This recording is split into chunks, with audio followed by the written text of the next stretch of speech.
heavy storm wind blowing. Vinyl crackle, eerie silence.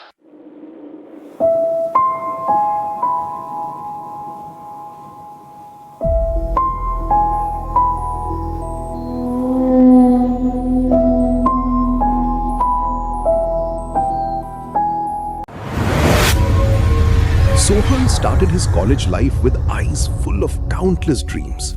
He moved into a student mess with his friends. But who was the stranger knocking violently on his door in the dead of night? Or who was that strange boy who suddenly joined their cricket team and completely altered the scoreboard?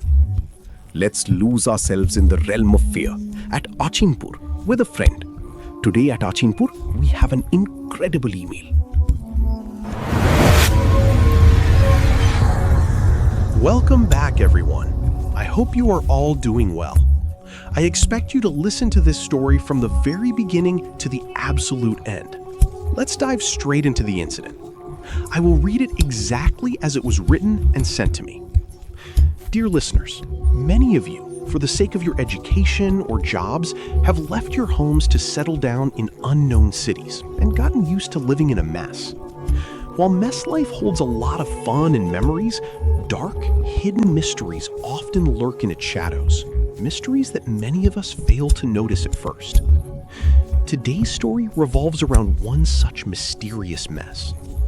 I collected this incident from a brother named Sohan. He shared this terrifying experience of his life with me from Kagrachari, Bangladesh. I am presenting the story to you exactly how Sohan Bhai described it to me. It all began around 2017. Back in 2017, Sohan was preparing to study at a government college in Kagrachari. The distance from his family home to the college was too far, making it impossible to commute daily. Therefore, Sohan decided to rent a seat in a mess or hostel near the college. At the beginning of his college life, Sohan lived at his maternal grandfather's house. Naturally, his grandfather took full responsibility for finding a suitable mess. Every morning, his grandfather would head out, searching for a good and affordable mess near the campus. However, the major problem was that the rent for most places in that area was sky high. After an exhaustive search, the cheapest mess his grandfather could find charged nearly 2,500 taka for a single seat. Paying that much money every month for rent was quite a heavy burden for them. A week passed this way. His grandfather kept looking every day, but nothing fit their budget. Finally, one day, his grandfather somehow stumbled upon another mess. This mess was exclusively for boys. The most shocking part was that the rent was only between 1,600 and 1,700 taka. Finding a mess at such a low price near the college area was like an absolute dream. Despite the low rent, there was no shortage of facilities. The electricity bill, water bill, and Wi-Fi bill were all included in the rent. Not only that, but every room was fully furnished with a spring mattress bed, pillows, a bolster, a ceiling fan, a carpeted floor, a study table, a wooden wardrobe, and a shoe rack. Securing such excellent facilities at such a low rent left his grandfather with no second thoughts. Without discussing it with anyone, he immediately paid the advance rent to the mess owner. The mess was finalized, and Sohan's classes were scheduled to begin the very next day. Without wasting any time, the next morning, his grandfather and grandmother set out with Sohan toward the mess. But upon arriving, Sohan and his grandmother were utterly shocked by what they saw. No matter how it looked from the outside, the interior was completely dilapidated, damp, and gloomy. A thick layer of dust covered every single corner of the mess. The living room was shrouded in darkness. The furniture inside looked as though it hadn't been touched or used in decades. The condition of the bathroom was by far the worst. The walls and floors were heavily coated in thick green moss. His grandfather hadn't noticed these details initially. Seeing such an unhygienic and grim environment, Sohan's grandmother completely refused to let him stay. Sohan turned to his grandfather and said, "Grandfather, how can I live here? The condition of this place is terrible. Let's look for another mess." But his grandfather's hands were tied. Sohan's classes were starting the next day, and they simply did not have enough time to search for a new place. Forced by circumstances and heavy-hearted, Sohan had to move into that mess.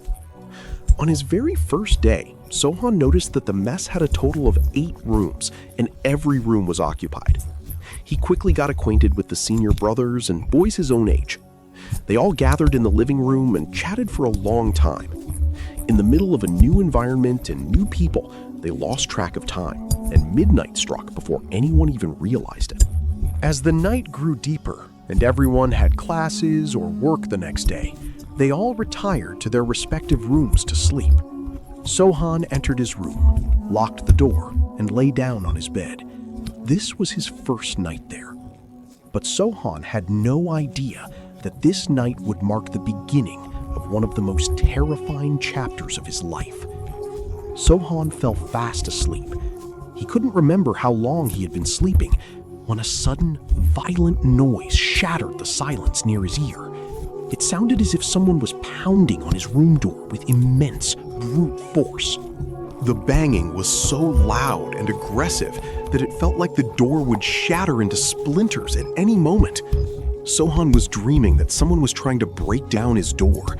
Panicked, he woke up, realizing that someone might actually be attacking his door. He rushed out of bed and approached the door. Unlatching the bolt, he peeked outside.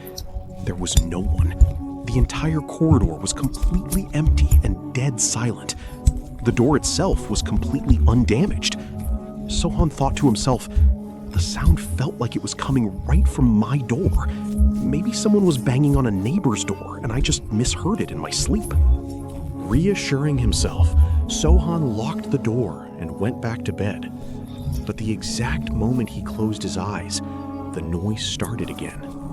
This time, it wasn't just banging. It sounded as if someone was violently rattling the door handle.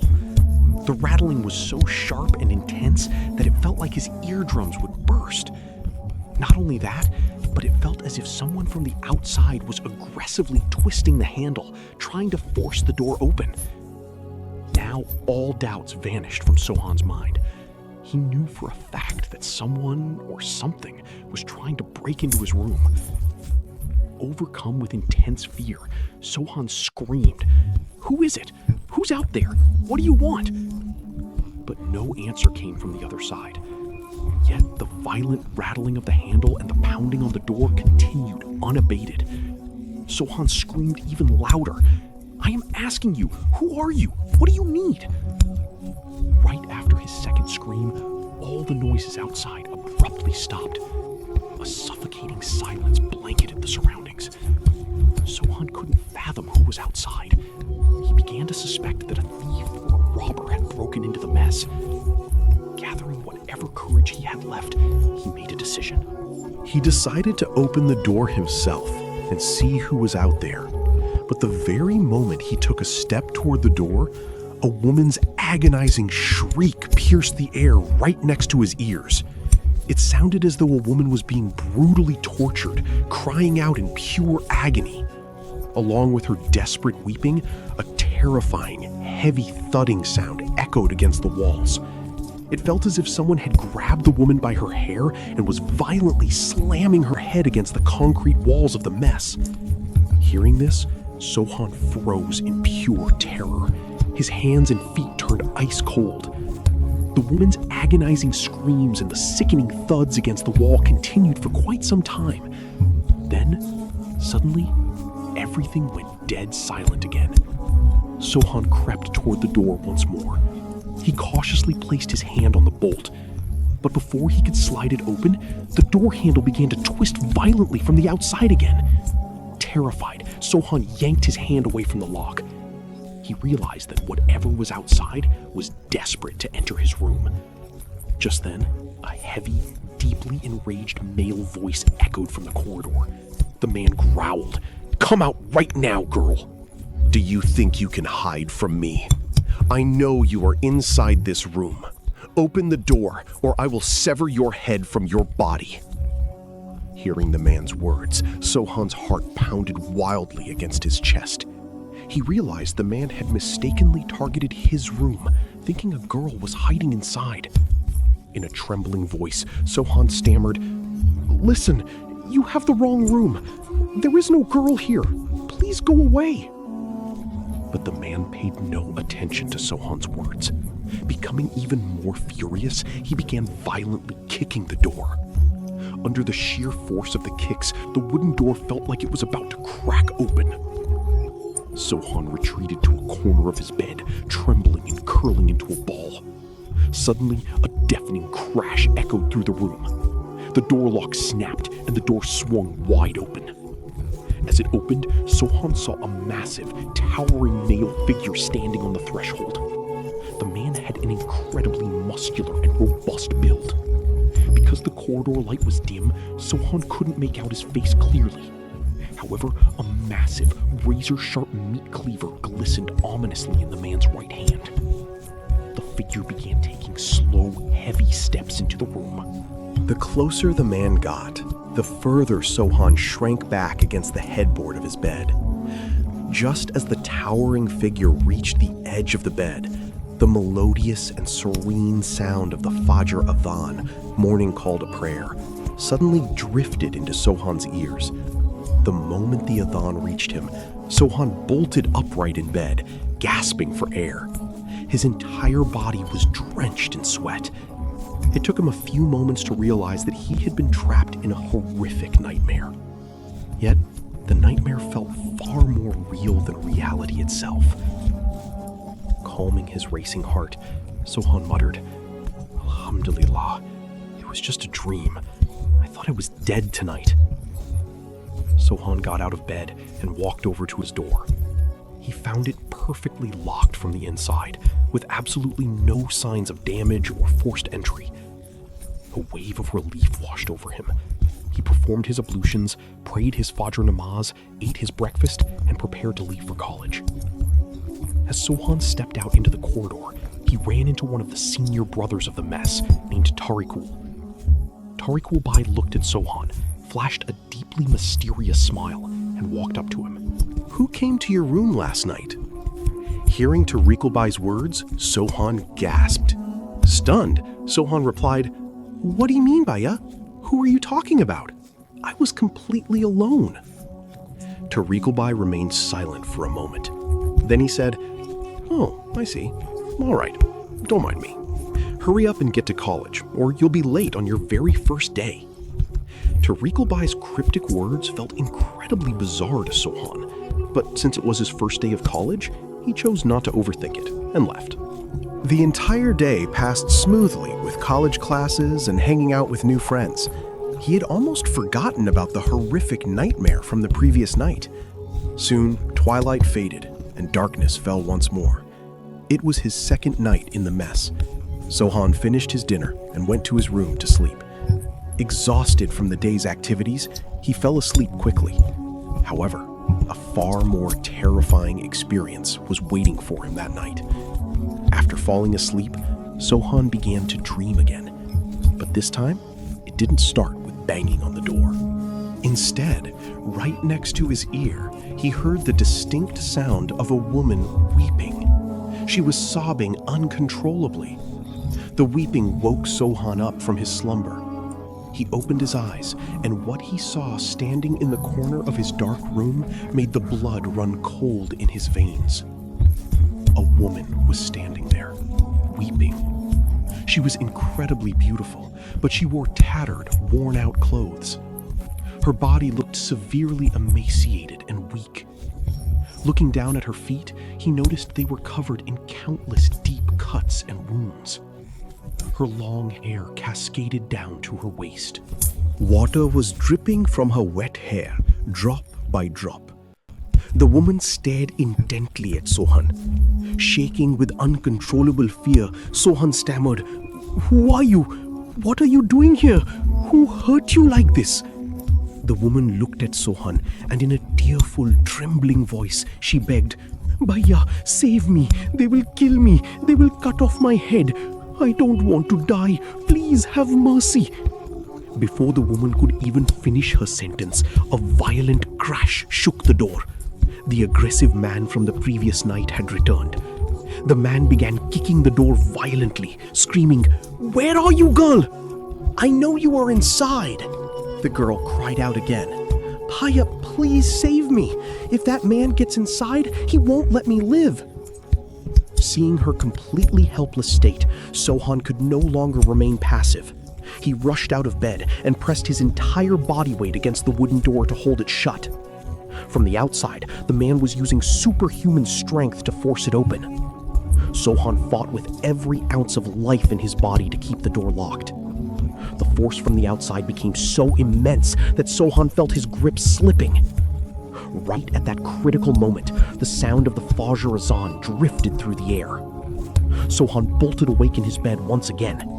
He sat up, panting heavily, his entire body shivering violently. The exact same nightmare 2 nights in a row? Was it truly just a dream, or was it something living and malevolent? He began to unravel mentally. Crawling out of bed, he walked toward the door.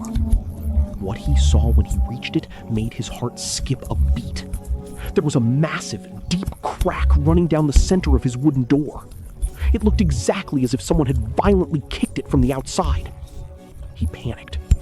How is this possible? I was dreaming. Then why is the door broken? Sohan couldn't keep this terrifying secret to himself any longer. He decided to discuss it with the other boys in the mess that morning. He had developed a good friendship with 2 guys his age, Roni and Kareem.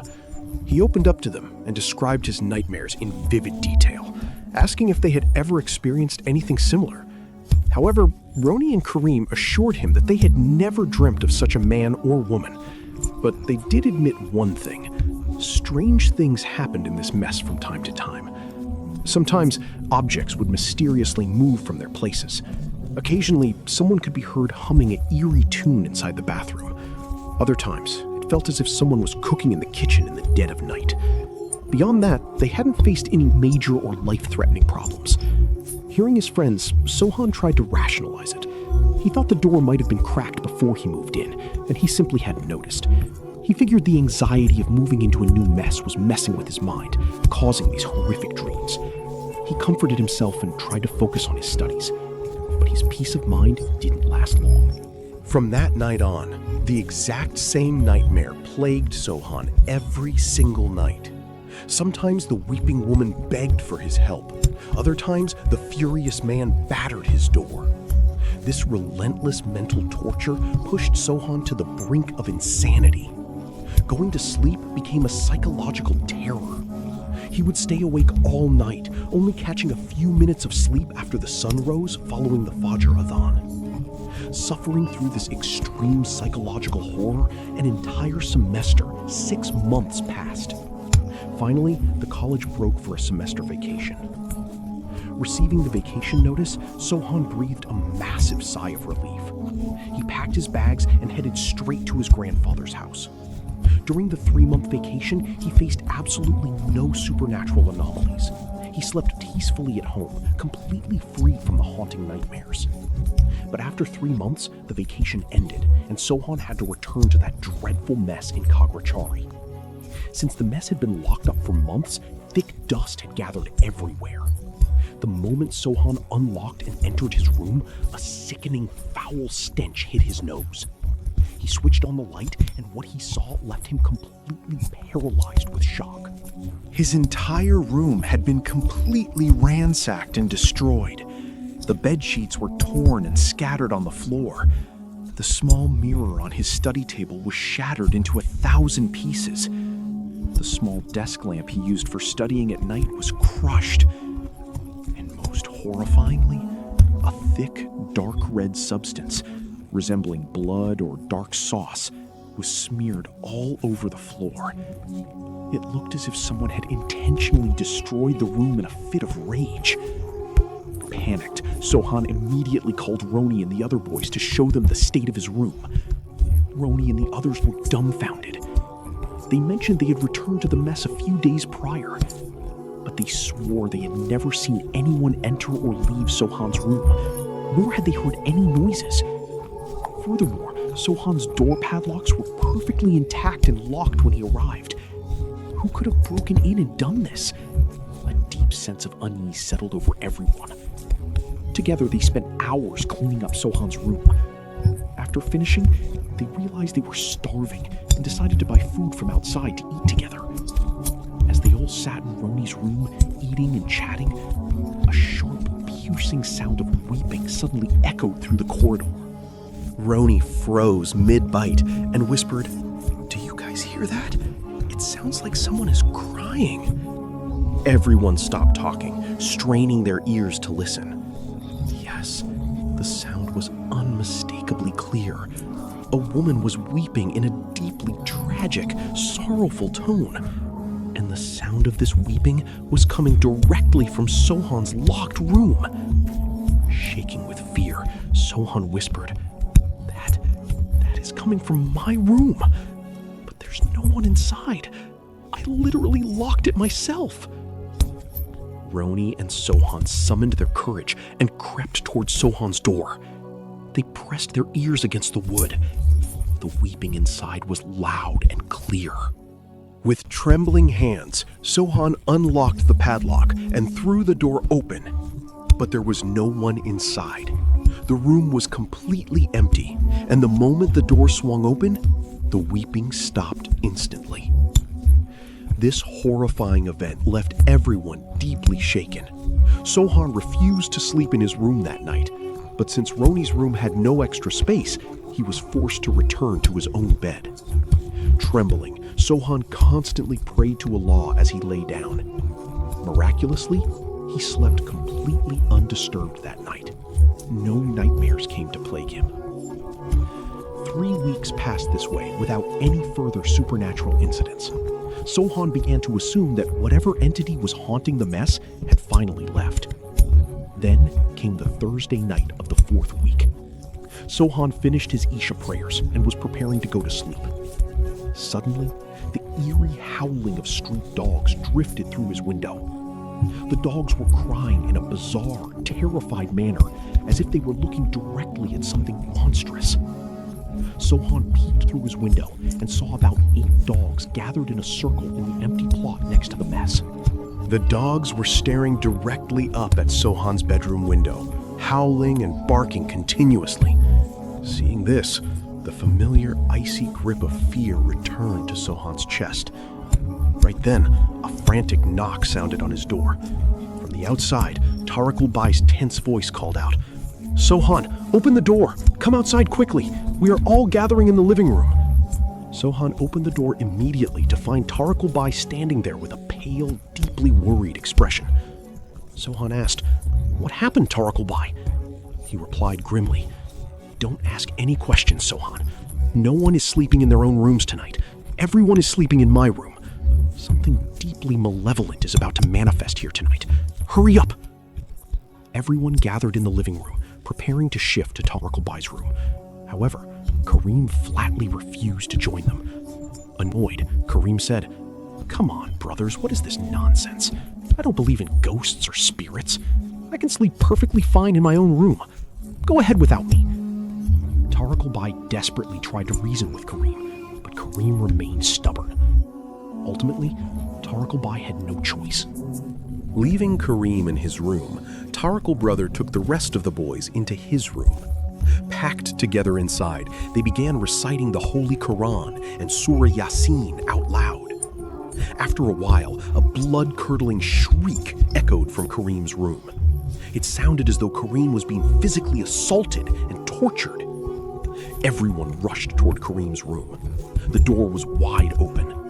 When they burst inside, they found Kareem thrashing wildly on the floor like a maniac. His eyes were completely bloodshot and bulging. Tariq brother immediately recognized that a devil had possessed Kareem's body. Tariq brother stepped forward, loudly reciting verses from the Quran. Confronting the entity, he demanded, "Who are you? What are you doing to this boy? Why are you torturing him? Leave his body this instant!" A chilling female voice erupted from Kareem's throat, screaming, "My husband murdered me! He slammed my head against the wall until it shattered! He severed my head from my body! I want my revenge!" Tariq brother shouted back, "Why are you punishing this boy? He did nothing to harm you! Let him go!" The possessed Kareem then slowly raised a finger, pointing directly at Sohan, and hissed, "He knew everything. I went to his room and begged him for help, but he ignored me. It is because of him that I am trapped in this agony. Sohan gasped in absolute horror. He realized that this devil was the exact same woman from his nightmares. The devil had manifested in the form of that murdered woman to torment and manipulate him. Furious, Tarakalbai aggressively chanted powerful Quranic verses, commanding the entity to leave. With a final shudder, the devil was exorcised from Kareem's body, and Kareem collapsed unconscious onto the floor. When he finally regained consciousness later, they explained everything to him. Following this horrifying ordeal, Sohan cornered Tarakalbai and demanded to know the true history of this mess. Tarakalbai let out a deep, heavy sigh. He said, "Sohan, the history of this mess is deeply tragic and dark. Whoever rented your room before you couldn't survive here for more than a single month. They all fled in sheer terror. I cannot tell you any more than this. I am forbidden from speaking about it." Tarakalbai refused to utter another word. Soon after, Tarakalbai finished his studies and vacated the mess. One by one, Sohan's other friends left as well. However, because of the extremely cheap rent arranged by his grandfather, Sohan couldn't afford to leave. He stayed behind, fighting a lonely battle to survive in that haunted house. But one night, an incident occurred that finally forced Sohan to flee forever. That night, Sohan was fast asleep in his room when the devil, taking the form of that pale woman, was sitting right by his pillow. The woman was gently, almost affectionately, stroking Sohan's hair. Sohan was paralyzed with absolute terror. The thin line between the dream and reality blurred completely. He woke up inside his nightmare, realizing with horror that someone was genuinely sitting by his head in the real world. Terrified, Sohan desperately tried to recite prayers to seek Allah's protection. But due to the sheer, overwhelming panic, his mind froze. He stumbled over his words as he began reciting a surah. Hearing Sohan's panicked prayers, the devil broke into a sickening, twisted laughter. "What's the matter? Are you that hungry?" The demonic laughter amplified Sohan's terror tenfold. He realized he couldn't even recite the verses properly. Suddenly, the devil shrieked, "Save me! He is going to kill me! Help me!" Under a violent, aggressive shaking, Sohan suddenly bolted awake in the real world. He opened his eyes to find his friend Ronnie gripping his shoulders, shaking him frantically. Tense with worry, Ronnie asked, "Sohan, what is wrong with you? Why were you screaming like a maniac in your sleep? And why is your entire body violently shivering?"